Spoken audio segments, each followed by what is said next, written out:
You are not ready for how insane this got because I was having a normal morning sipping coffee when the HOA. President Karen strutted up my driveway waving a stack of papers, like she was serving royal orders, yelling that I owed $250,000 in violations for unapproved sheds, fences, noise, and even unauthorized sunlight reflections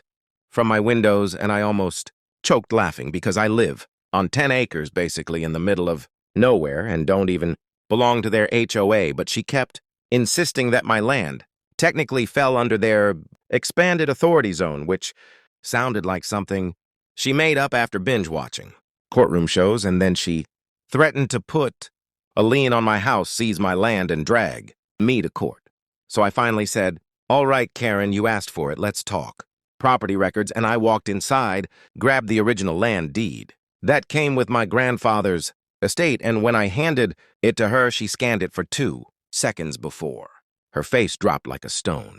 Because the document clearly showed that not only did my land not fall under the HOA, but their entire neighborhood, including her house, was actually built on acreage still, owned by my family under an old lease agreement that expired years ago, meaning technically I was their landlord, and the way she went silent was pure art then, right? On cue, my lawyer neighbor walked over, took one look at the papers, and said, "Ma'am, you have been issuing illegal fines on land you don't even own, and you might want to stop before he legally evicts your whole HOA." Karen stuttered something about a misunderstanding, but by then the other board members had gathered behind her, horrified because they finally realized the mess she'd dragged them into. So I just smiled and said, "Don't worry, I'm not kicking anyone out, but your fines end today permanently." And Karen practically melted onto the sidewalk from embarrassment. And if you love watching HOA bullies get destroyed by simple facts and paperwork, then hit that